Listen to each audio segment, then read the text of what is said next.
Jolly जी, sorry, वो बेटी की शादी है ना, तो सारे काम मेरे सर पे आ गए हैं। नहीं, कोई बात नहीं। Sorry to keep you waiting. हाँ जी जॉली जी, शुरू करो। फहीम साहब, इकबाल एनकाउंटर के बारे में आपको जो कुछ भी पता है, सब कुछ खुल के जज साहब को बताइए। जनाब, मेरा नाम फहीम भट्ट है। मैं कश्मीर पुलिस में हेड कांस्टेबल था, क्राइम ब्रांच में। जनाब ये हाँ जी साहब, मैं हिदायत बेग, थाना शालीमार श्रीनगर से आया हूँ। मेरे पास जगदीश्वर मिश्रा और जॉली और फहीम भट्ट के खिलाफ अरेस्ट वारंट है। वकील साहब पे ये इल्ज़ाम है कि उन्होंने फहीम भट्ट को हिरासत से भगाया। अरे वकील साहब, अब श्रीनगर में क्या करा है यार? यार मतलब हद ही है आजकल वकीलों की। हाँ जी माथुर साहब। जी श्रीमान, बहुत दुख की बात है कि कानून की रक्षा करने वाले ही कानून के साथ जब खिलवाड़ करेंगे तो समाज भ्रष्ट हो जाएगा श्रीमान, प्रजातंत्र नष्ट हो जाए। मेरे हिसाब से तुम्हें सरेंडर कर देना चाहिए। रही डेट की बात, केस की बात, तो हमें कोई भी डेट दीजिए, हमें कोई आपत्ति नहीं। जनाब, आप चाहेंगे तो कोर्ट खत्म होते ही हम दोनों कश्मीर पुलिस को सरेंडर कर देंगे, लेकिन उससे पहले आप फहीम भट्ट का बयान जरूर दर्ज कर लीजिए। ये मेरी हाथ जोड़ के विनती है आपसे। देखो वकील साहब, आप मुझसे तो कुछ उम्मीद रखो नहीं, समझ में आया नहीं आया? नहीं, मैं बहुत झेल चुका हूँ आपको। नहीं, ये निरुपा राय की एक्टिंग मेरे सामने करने की जरूरत नहीं है। मासूम सा चेहरा मत बनाओ। इंस्पेक्टर साहब, आप गिरफ्तार करो इनको। जनाब सिर्फ 5 मिनट लगेंगे, बयान ले लीजिए, मुझे फिर बाद में चलो मेरी बात सुनो। अरे लेके जाओ भाई। अरे भाई सुनो, वकील साहब को बोला ले जाने के लिए, इनको थोड़ी ना बोला इनको कटघरे में वापस लेके आओ। चलो साहब, वारंट तो दोनों के खिलाफ है। अरे भी जानता हूँ, मैं जानता हूँ, लेकिन ये फहीम भट्ट जो है ये तो लिस्टेड विटनेस भी है ना, तो इनकी स्टेटमेंट रिकॉर्ड कर लेते हैं। और आप एक काम करो, रिकॉर्ड होने के बाद ना आप दोनों को साथ ले जाना।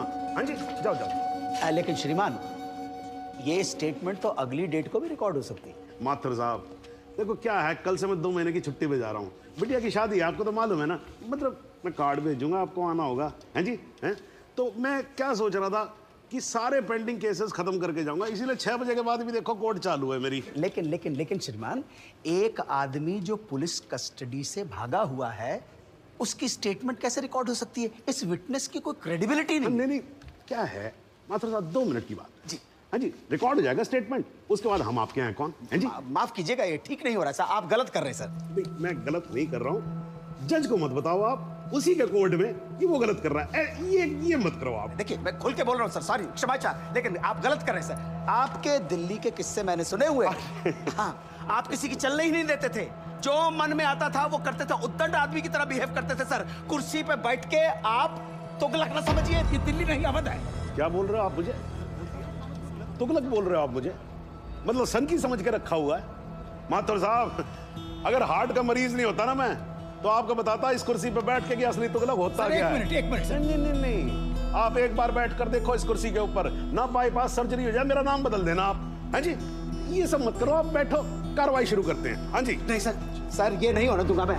क्या होने नहीं दोगे? मतलब क्या है? सर, ये आपत्तिजनक बात है सर, ये इसमें कोई आपत्ति नहीं है। आप जो हो रहा है होने दो, मैं बैठा हूं, मैं कर रहा हूं ना सब, मुझे गलत मत साबित करो। सर, अगर आपने जबरदस्ती की तो मैं यहीं पर अदालत में धरने पे बैठा हूं।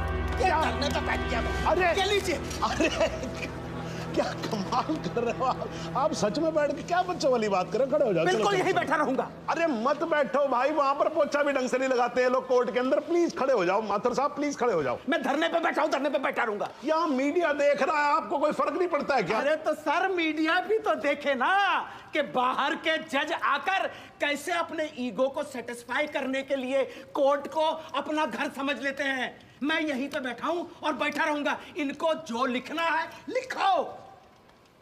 मतलब आप नहीं उठोगे ना। तो बैठे रहो, और आप ही क्या बैठोगे भाई, मैं भी बैठूंगा आपके साथ साथ वहां पर। भाई पता लगे सबको कि वकील ससुरे क्या क्या करते हैं कोर्ट में। तू वहीं पर। हाँ जी मैडम जी, जरा हटो, आप पकड़ो कुर्सी को, पकड़ो। हाँ जी, थैंक यू जॉली। हाँ जी माथुर साहब, अब तो आप बैठो और बैठेंगे हम, और आज देख लें इसमें कितना है दम। ठीक है ना?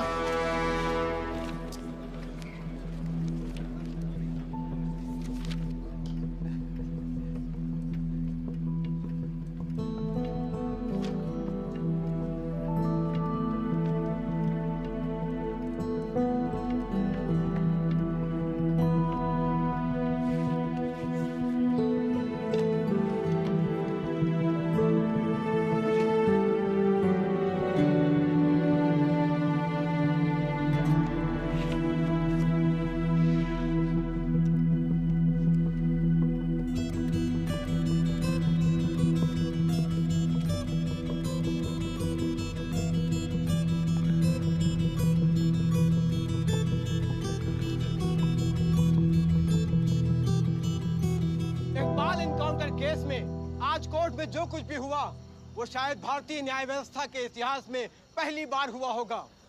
एक विटनेस की हाजिरी कराए जाने को लेकर डिफेंस लॉयर प्रमोद माथुर और जज सुंदरलाल त्रिपाठी के बीच तीखी नोकझोंक हुई और वो दोनों एक दूसरे के खिलाफ कोर्ट रूम में ही धरने पर बैठ गए। और अब देखना यह है कि ये दोनों इस तरह कब तक धरने पर बैठे रहते हैं। सर, माथुर साहब का जवाब नहीं है सर। पिछले 5 घंटे से धरना देकर बैठे हुए हैं।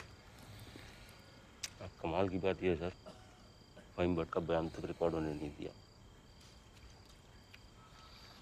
अब तो जज साहब को आगे की डेट देनी ही पड़ेगी, फिर तो जॉली वकील भी नहीं रहेगा।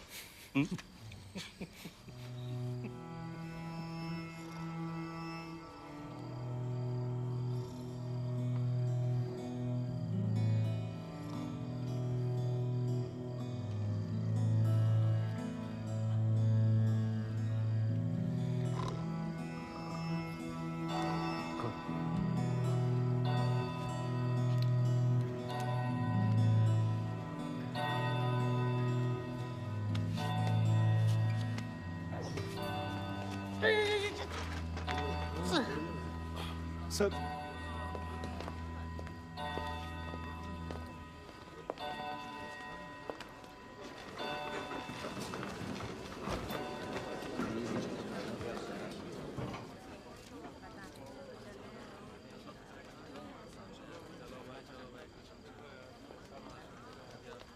चलो वकील साहब, कश्मीर चलें।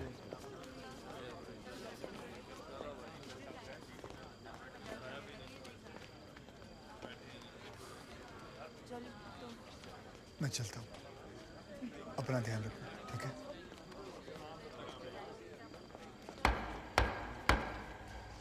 The court resumes. आप सब लोग बैठ जाइए और भाई जरा कोर्ट में शांति बना के रखिएगा। श्रीमान, इट इज मिडनाइट 12। आप हमें अगली कोई भी डेट दें। तो माथुर साहब, आपकी पिछली डेट क्या थी? 13 अगस्त, हैं जी? अब हो गई 14 अगस्त। तो आपकी अगली डेट है 14 अगस्त 12:05 AM। श्रीमान, आधी रात बीत चुकी है, प्रोसीडिंग में तो सवेरा हो जाएगा। आजकल तो सुप्रीम कोर्ट भी भाई 3-3, 4-4 बजे तक काम करता है। थोड़ा हम भी सीख लेंगे तो क्या फर्क पड़ जाएगा, हैं जी? Please sir. नहीं नहीं, देखिए माथुर साहब, आपको धरना देना था, आपने धरना दिया, मैंने कुछ नहीं बोला, है जी? अब आपको वॉकआउट करना है तो आप वॉकआउट कर सकते हो, लेकिन आज ही की रात फहीम भट्ट की स्टेटमेंट यहां रिकॉर्ड होगी, है जी? जॉली जी, स्टेटमेंट रिकॉर्ड करवाइए। जी, फहीम।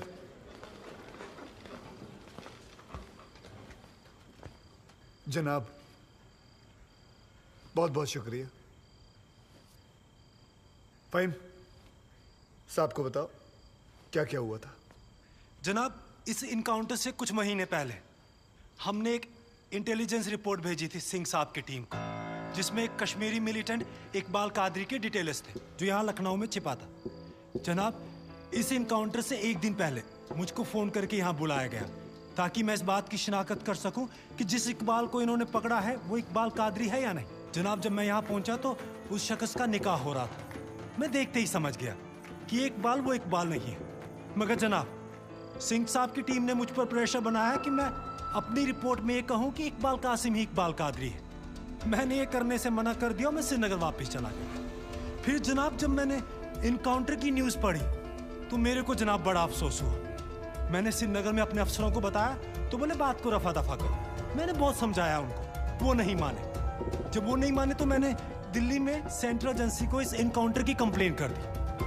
मुझ पर कंप्लेंट वापस लेने के लिए बहुत प्रेशर डाला गया। फिर मैं नहीं माना तो इन्होंने क्या किया जनाब, एक दिन मुझको गिरफ्तार कर लिया, एक झूठा मुकदमा बनाकर मुझे जेल में डाल दिया जनाब, और मेरे को जनाब महकमे से भी बाहर कर दिया जनाब मेरे को।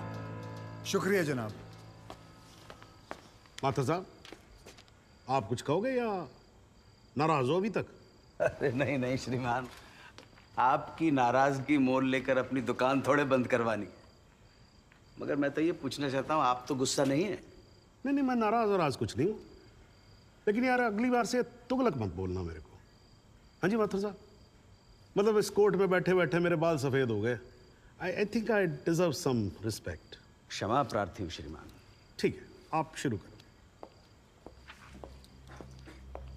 फाइन भट्ट, आप माननीय न्यायाधीश महोदय को बताएंगे कि ये केस क्या है, इस अदालत में हम किस सच्चाई की खोज कर रहे हैं। ये कि कांस्टेबल भदौरिया और इकबाल की मौत कैसे हुई। तो आपने अभी जो राबी चिनाब झेलम जैसी लंबी कहानी सुनाई है, उससे कहीं ये साबित होता है कि इन दोनों की मौत कैसे हुई? क्योंकि मौके वारदात पे आप तो थे नहीं। जी नहीं, लेकिन ये तो पता चल। लेकिन कुछ नहीं। अगर कोई और फिल्मी कहानी सुनानी हो तो जज साहब को सुनाई। इनको फिल्मों में बहुत इंटरेस्ट है, मुझे बिल्कुल कोई दिलचस्पी नहीं है। मुझे तो मेरे प्रश्न का सीधा साधा जवाब दे दो यार, यस और नो। जी नहीं। Very good, well done. Fine, but ये अगस्त 2010 में कश्मीर पुलिस ने कुपवाड़ा इंसिडेंट में तुमको 6 महीने के लिए सस्पेंड कर दिया, क्यों? जनाब, इस सवाल का हमारे केस से क्या संबंध है? पंडित जी, अगर कोई संबंध नहीं हुआ ना तो काला कोट पहनना बंद कर दूंगा। मैंने आपसे कहा था ना, आपकी तरह कान घुमा कर नहीं पकड़ूंगा, सीधे पकड़ूंगा, कस के पकड़ूंगा। जाऊं? जाइए सर, नहीं तो आप फिर धरने में बैठ जाओगे। हाँ, तो क्यों सस्पेंड किया? मुझ पर एक आदमी की कस्टोडियल डेथ का इल्जाम था।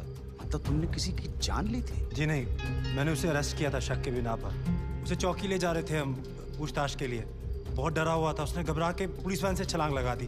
पीछे से ट्रक आ रहा था, वो मर गया। फाइन, बट एक बात बताओ, चलती वैन में तुम्हारी पकड़ से एक आदमी डर के मारे कूद सकता है, तो क्या ये मुमकिन नहीं है कि उसी डर के मारे कोई अपराधी कूद जाए, कांस्टेबल की बंदूक छीन ले और भागने की कोशिश करे? जनाब, लीड किया जा रहा है विटनेस को। Objection overruled, please sit down. जी, ऐसा हो सकता है। तो खुल के कहो ना गुरु, हम सब अच्छी तरह से समझते हैं कि तुम्हारे साथ ऐसा हो चुका है। तो तुमसे बेहतर कौन बता सकता है कि ऐसा किसी के साथ भी हो सकता है, राइट? जी। Very good. बस अब एक आखिरी सवाल।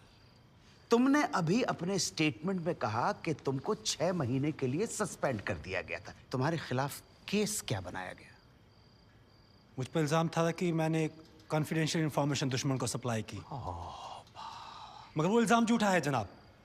जनाब, मुझे जेल में इसलिए डाल दिया गया क्योंकि मैंने इस मामले की कंप्लेंट सीबीआई को कर दी थी। ये तो तुम कह रहे हो ना, तुम्हारे कहने से मुकदमा झूठा नहीं हो जाएगा और तुम निर्दोष साबित नहीं हो एक मिनट जाओगे। जनाब, साहब भूल रहे हैं कि जब तक आरोप सिद्ध ना हो जाए तब तक आरोपी निर्दोष होता है। That is the point, वकील साहब। That's the bloody point।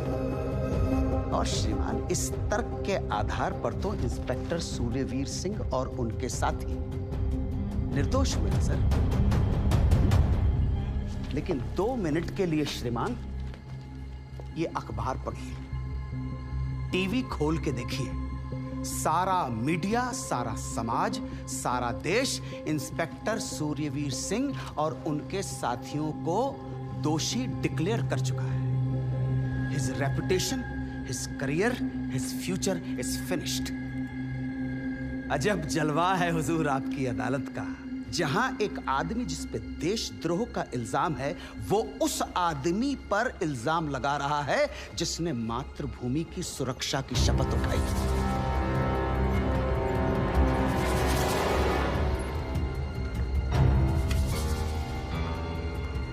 श्रीमान, आज से कई साल पहले इलाहाबाद हाई कोर्ट के बाहर एक बॉम्ब ब्लास्ट हुआ था, जिसमें 9 बेकसूर लोगों की जानें गई थी। मृतकों में हमारे बड़े भाई, हमारी भाभी और 7 साल का भतीजा भी शामिल था। इसी आतंकी हमले में हमारे बाबूजी पूजनीय श्री जुगल किशोर माथुर भी घायल हो गए, मगर फिर भी वो आज यहाँ आए। आधी रात को श्रीमान ये देखने आए हैं कि आप किसके साथ खड़े हो। और श्रीमान, मैं ये पूछना चाहता हूं कि क्या ये न्यायालय इतना कमजोर है कि फैसला भी नहीं कर पा रहा है कि देश को सूर्यवीर जैसे अफसरों की जरूरत है या इकबाल कादरी जैसे हत्यारों की? और श्रीमान, अंत में सिर्फ इतना निवेदन करना चाहता हूं कि हम कितना ही अनजान बने रहें, कबूतर की तरह आंखें बंद करके बैठे रहें, लेकिन हकीकत यह है श्रीमान that we are in a state of war. और किसी विद्वान ने बड़ा सही कहा है, everything is fair in love and war. बाकी श्रीमान, न्याय आपके हाथ में है। प्रमोद माथुर का प्रणाम स्वीकार करें।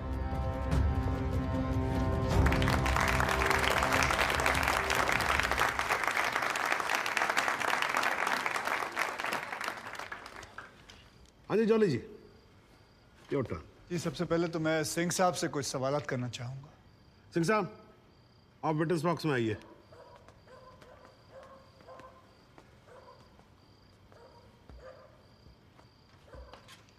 सिंह साहब, आप जरा कोर्ट को बताएंगे कि अगला क्रिकेट वर्ल्ड कप कौन जीतेगा?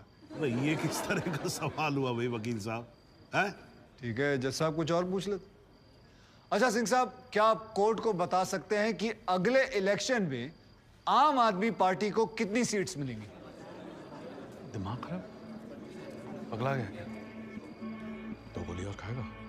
मैं वैसे तो अहिंसावादी इंसान हूँ सिंह साहब, लेकिन एक बार ना लॉ कॉलेज में एक 6 फुटे 8 इंच के लौंडे ने मुझसे बदतमीजी से बात की थी। माँ कसम, यहाँ कान के नीचे घुसड़ मारा था, उठा नहीं 22 दिन तक बिस्तर से। अगर यकीन ना हो ना तो माथुर साहब से पूछना। नहीं वकील साहब, देखो देखो यार, आराम से, कोर्ट है, सवाल करो, बवाल क्यों कर रहे हो यहाँ पर? हाँ सरकार, ये मुझे पागल कह रहा है, बदतमीजी से बात कर रहा है। सिंह साहब, क्यों कर रहे हो आप बदतमीजी से बात? छोड़ दो ना, जाने दो, आराम से कंटिन्यू प्लीज। चलो एक और बार ट्राई करते हैं सिंह साहब।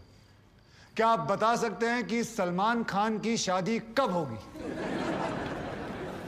अरे वकील साहब, क्या बातें कर रहे हो? इंस्पेक्टर हैं वो, जोशी थोड़ी ना है। अगर ये जोशी नहीं है तो फिर इन्हें कैसे पता था कि ठीक सुबह 6:45 पे इकबाल को पेशाब आएगा?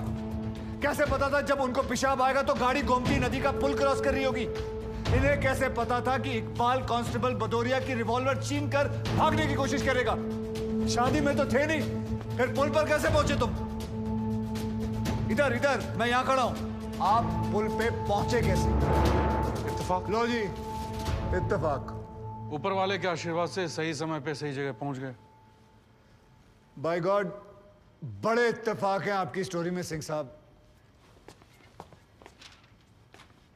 जनाब, मेरे पास ये इनके 25 एनकाउंटर का कच्चा चिट्ठा है। ऐसे इत्तेफाक कई बार हो चुके हैं इनकी जिंदगी में। अपराधी गोली चलाने वाला होता है कि पहुंच जाते हैं शक्तिमान बनकर, और सिर्फ लखनऊ में नहीं बल्कि दूसरे शहरों में भी। जनाब,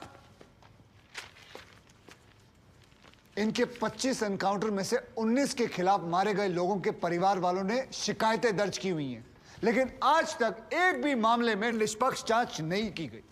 एंटी करप्शन ब्यूरो की एक रिपोर्ट के मुताबिक इनकी 28 करोड़ की संपत्ति होने का शक है, लेकिन वो भी जांच भी नहीं पूरी कर पाए, पहले ही बंद कर दिया उन्होंने। और ऐसे आदमी को बचाने के लिए हमारे माथुर साहब यहां अपने बूढ़े बाप को व्हीलचेयर पर बिठाकर कोर्ट में लाते हैं। मुझे तो इन पर और इन जैसों पर तरस आता है। नमस्कार, बहुत बहुत धन्यवाद। आपकी वकालत को मेरा प्रणाम जी। श्रीमान, एक ईमानदार और बहादुर आदमी का कैरेक्टर असैसिनेशन हो रहा है और आप बैठे देख रहे हैं। बहादुर, ठेंगा बहादुर है ये। हथकड़ी में बंधे निहत्थे आदमी को पीठ पर गोली मारने वाला ये बहादुर। 35,000 तनख्वाह पाने वाला 28 करोड़ का मालिक ईमानदार। दीमक है जनाब, ये दीमक खोखला कर देगा सारे सिस्टम को और पता भी नहीं चलेगा। कुछ तो लिहाज करो मेरे माथुर साहब, कुछ तो लिहाज करो देश का।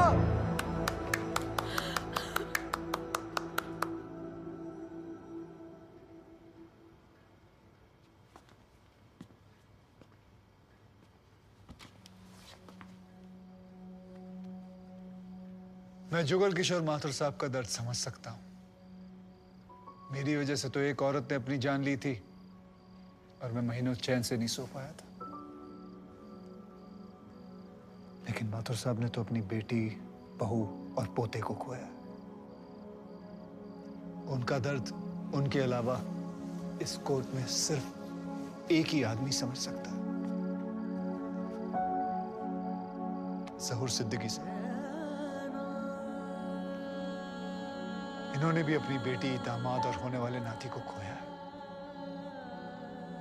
दर्द में ये दोनों एक जैसे हैं जनाब।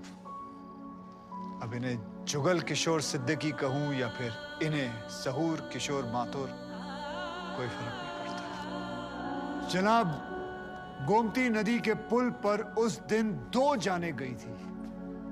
एक 12 घंटे पहले दूल्हा बने, हाथों में मेहंदी लगाए इकबाल कासिम की थी, और दूसरी 20 दिन में रिटायर होने वाले कांस्टेबल बलदेव सिंह भदौरिया की।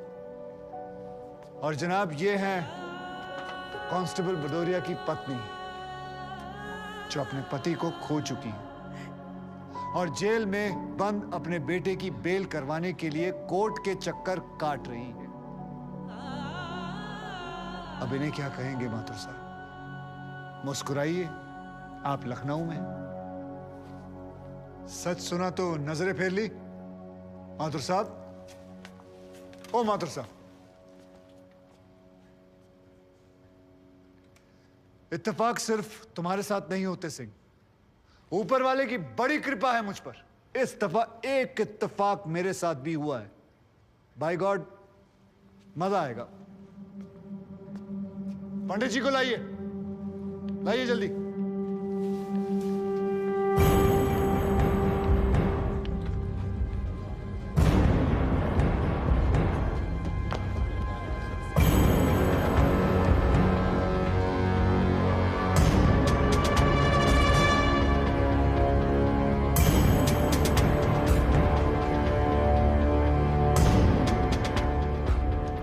क्या मैं पूछ सकता हूं कि क्या हो रहा है इस कोर्ट में? और क्या आप बताने की जहमत करेंगे कि आप ऐसा होने क्यों दे रहे हैं? कौन है ये बाबा सर? इसका इस केस से क्या रिलेशन है सर? ना कोई एडवांस नोटिस है, ना अग्रिम सूचना है। क्या रेलेवेंस क्या है और आप इसे अलाउ कर रहे हैं? जनाब, इस विटनेस का नोटिस देता ना तो ये विटनेस यहां नहीं होता, किसी मुर्दा घर में गड़ा हुआ होता। इस आदमी को मैं पकड़ के नहीं लाया हूं, पुलिस वाले पकड़ के लाए हैं।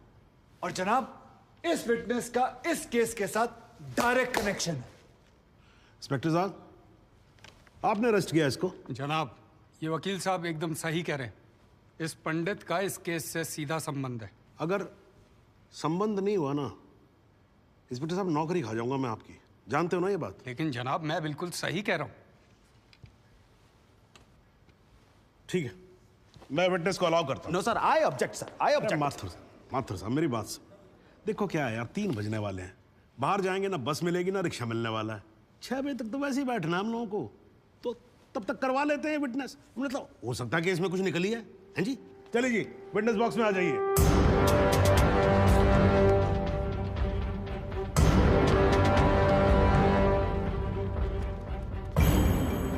नमस्कार पंडित जी, क्या हाल है आपका?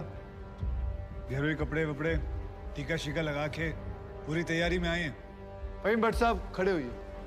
कोर्ट को बताइए कि इन पंडित जी का नाम क्या है? मोहम्मद इकबाल कादरी। हैं जी? मोहम्मद इकबाल कादरी। मोहम्मद इकबाल कादरी। इसको कहां से अरेस्ट कर लिया जी आपने? जनाब, मथुरा से 1 साल से वहां छुपा हुआ था, साधु का भेष बनाकर। ये तो कमाल हो गया। जज साहब, इंस्पेक्टर महोदय झूठ बोल रहे हैं। हमारा नाम इकबाल कादरी नहीं है, हमारा नाम तो रामकृष्ण सारस्वत है। हम तो निरीह ब्राह्मण हैं, ब्रह्मचारी हैं। हाँ, जम्मू के रहने वाले हैं, उस वजह से भाषा में थोड़ी कश्मीरी झलक है, लेकिन हम वो नहीं है जो बताया जा रहा है। ये देखिए हमारा आधार कार्ड और voter ID card. Om Prakash ji, जरा लेके आओ से, लाओ जरा, फटाफट लेके आओ। जनाब, ये पंडित सरासर झूठ बोल रहा है। इसने पुलिस को खुद स्टेटमेंट दिया है, जिसमें इसने खुद कहा कि ये इकबाल कादरी है। कंधे के ऊपर उत्तर प्रदेश पुलिस के 2 स्टार लगा रखे हैं। इतना मालूम नहीं है कि पुलिस को दी गई स्टेटमेंट कोर्ट में एडमिसेबल नहीं है। जनाब, ये इंसान एक ट्रेंड मिलिटेंट है। नकली आधार कार्ड बनाना कोई मुश्किल काम नहीं है, आप अच्छी तरह जानते हैं। और फहीम भट्ट भी इसको आइडेंटिफाई कर चुके हैं। सर, ये अपनी आइडेंटिटी छुपा रहा है। श्रीमान, यहाँ आइडेंटिटी छुपा नहीं रहा है, अपनी आइडेंटिटी बता रहा है। कैसे बताएगा अपनी आइडेंटिटी? हम सब कैसे बताएंगे सर? आप सुंदरलाल त्रिपाठी हैं, मैं प्रबोध माथुर हूँ, ये पंडित जी हैं कानपुर वाले। कैसे पता पड़ेगा? किसी आधार कार्ड से, राशन कार्ड से या पासपोर्ट से। सबूत आपके सामने है सर, संदेह की कोई बात ही नहीं। और वैसे बता दूं सर, निवेदन कर रहा हूँ, ये जो पंडित जी है ना, ये ऑलरेडी झूठा गवाह पेश कर चुके हैं। बार एसोसिएशन ने इनका लाइसेंस रद्द कर दिया। चंद घंटों के मेहमान है ये वकीलगिरी से सर, इनकी बात को सीरियसली नहीं लिया जाए। माथुर साहब चंद घंटे तो है ना लड़ लूं ना तब तक तो लड़ सकता हूं ना। जॉली साहब ये देखो यार, कोर्ट में लड़ने वड़ने की बात मत करो आप। नहीं, माथुर साहब एकदम ठीक बोल रहे हैं। मुझे लगता है पुलिस से कोई गलती हो गई है। बाबा जी सॉरी, आप जा सकते हो। एक मिनट जॉली जी, आप वहीं रुके। एक मिनट सर, मैं आपसे हाथ जोड़ के विनती करता हूँ, मैं इससे कुछ सवालात करना चाहता हूँ। मैं बड़ी मुश्किल से इसको लेके आया हूँ। मैं एक मौका मुझे दे दीजिए। नहीं, आपने क्या कहा था? अभी ऑटो बस कुछ नहीं मिलने वाला, एक मौका। एक मिनट, आप चिल्लाना बंद करोगे जरा? 2 मिनट चुप रहोगे आप? गलती हो, पर 2 मिनट चुप रहो। ओके।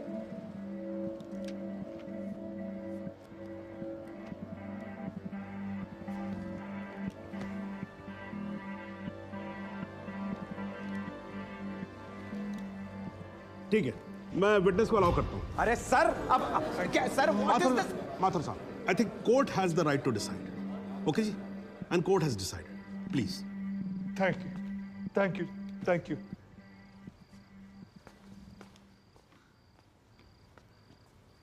तो आप निरी ब्राह्मण ब्रह्मचारी,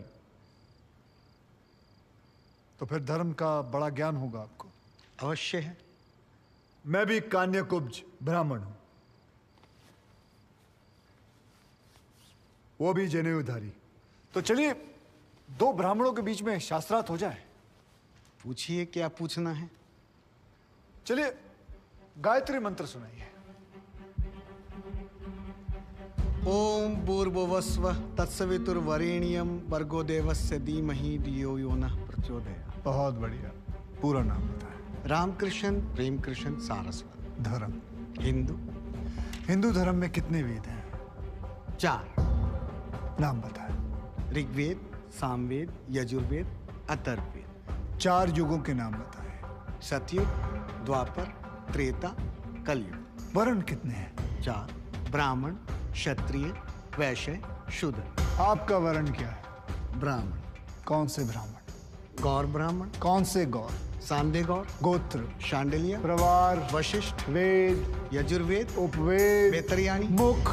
श्रीमुख। कुल देवता? सप्तस्वरी। चरण? वाम। विश्वा? या अल्लाह, इससे आगे भी होता है। क्या कहा आपने? बिस्वा नहीं पता। बिस्वा नहीं पता। विश्वा से पहले क्या कहा?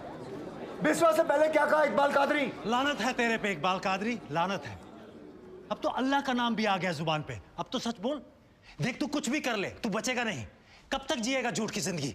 अस्तगफिरुल्लाह।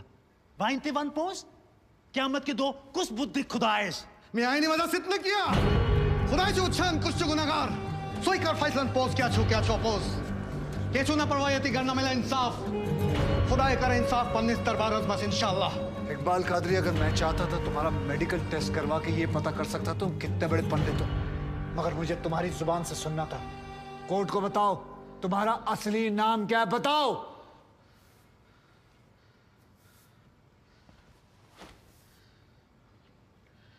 जज साहब, मेरा नाम मोहम्मद इकबाल कादरी है। मुझे सिंह साहब ने अरेस्ट किया था। मैं उनकी कस्टडी में था, लेकिन उन्होंने मुझे कोर्ट में पेश नहीं किया। मैं जानता था कि वो मेरा एनकाउंटर करने वाले हैं। एक दिन मौका देखकर मैंने उनसे कहा कि अगर वो मुझे जाने देंगे तो मेरे आदमी उन्हें बहुत सारा पैसा देंगे, और उन्होंने मेरी बात मान ली। इसे लेके कहाँ जा रहे हैं? सिंह साहब ने आजाद कर दिया। जा रहा आजा। सिंह साहब को कितने पैसे दिए? 50 लाख, 25 लाख एडवांस और 25 एनकाउंटर के बाद। आई ऑब्जेक्ट श्रीमान।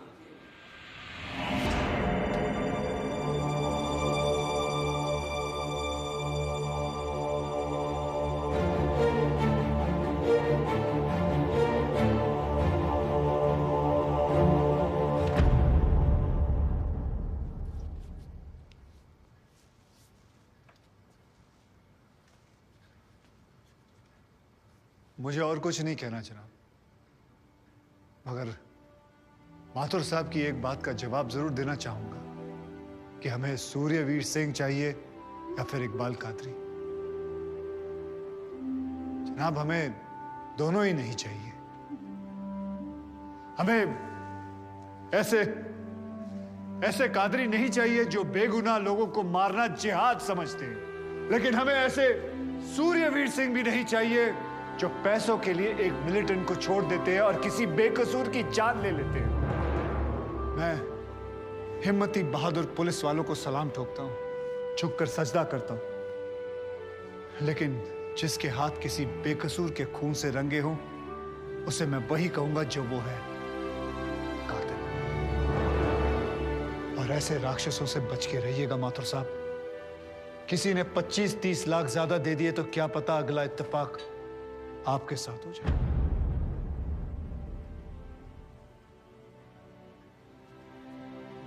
अंत में सिर्फ इतना ही कहना चाहूंगा कि इस दुनिया के सबसे बड़े जाहिल ने कहा था कि इश्क और जंग में सब कुछ जायज है, क्योंकि अगर ऐसा है तो फिर बॉर्डर पर सिपाहियों के सर काटने वाले भी जायज है और जवान लड़कियों पर एसिड फेंकने वाले आशिक भी, क्योंकि अगर ऐसा है तो फिर इकबाल कादरी भी जायज है और सूर्यवीर सिंह भी। अब आप ही तय करें जनाब कि ये दोनों जायज है या फिर दोनों नाजायज।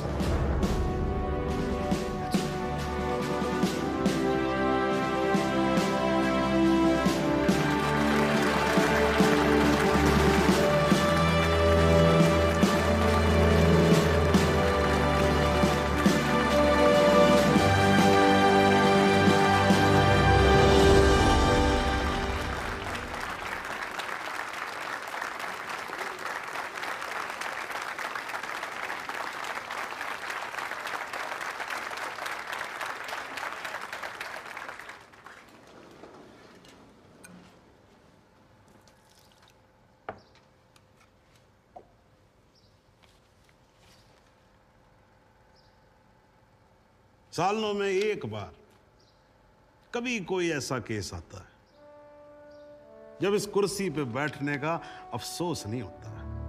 नहीं तो जी मैं तो रोज ही कोर्ट आता हूं, बैठा रहता हूं कोर्ट के अंदर, घड़ी की तरफ देखता रहता हूं कि कब 6 बजे और कब मैं उठ के घर चला जाऊं। क्या करें जी, न्यायपालिका की हालत ही कुछ ऐसी है।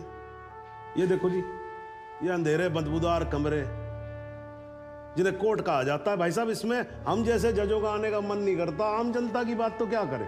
हाँ जी मात्र साहब, ठीक बोल रहा हूं ना मैं? ये मतलब 3 करोड़ से ज्यादा केसेस पेंडिंग है इस देश के अंदर, और कुल मिलाकर जज कितने? 21,000। यानी देखा जाए तो 1 लाख लोगों पर एक जज। डेट पे डेट पड़ती रहती है। हाँ जी, लोग आते रहते हैं, हताश होकर घर जाते रहते हैं। लेकिन फिर भी आज भी हिंदुस्तान में जब कहीं 2 लोगों के बीच में झगड़ा होता है ना, कोई विवाद होता है, तो एक दूसरे से क्या कहते हुए पाए जाते हैं? I will see you in court. क्यों करते हैं भाई लोग ऐसा? हाँ जी, क्योंकि आज भी लोग भरोसा करते हैं न्यायपालिका पे। उनको भरोसा होता है कि अगर सरकार उनकी बात नहीं सुनेगी, प्रशासन उनकी बात नहीं सुनेगा, पुलिस उनकी बात नहीं सुनेगी, तो कोर्ट सुनेगी उनकी बात, सुनेगी और न्याय देगी। इसलिए भाई साहब, इस कुर्सी पे बैठा मेरे जैसा हर आदमी, उसका यह कर्तव्य बनता है कि वो इस भरोसे को ना टूटने दे। इस कोर्ट में पेश किए गए सभी गवाह और एविडेंसेस, एक बात तो एकदम साफ हो जाती है कि 13 अगस्त को गोमती नदी के पुल पे जो भी हुआ वो अचानक होने वाला एनकाउंटर नहीं था, बल्कि एक सोची समझी साजिश के तहत की जाने वाली हत्या थी। इसलिए यह कोर्ट इंस्पेक्टर सूर्यवीर सिंह और उनके सभी साथियों को आईपीसी सेक्शन 302, 201, 182 और 340 के तहत हत्या, एविडेंस मिटाने, कोर्ट को गुमराह करने और झूठे सबूत पेश करने का दोषी मानते हुए लाइफ इंप्रिजनमेंट की सजा सुनाती है। और यह कोर्ट शहीद कांस्टेबल बलदेव सिंह भदौरिया के पुत्र राम कुमार भदौरिया को तुरंत रिहा करने का आदेश भी देती है। The court is adjourned.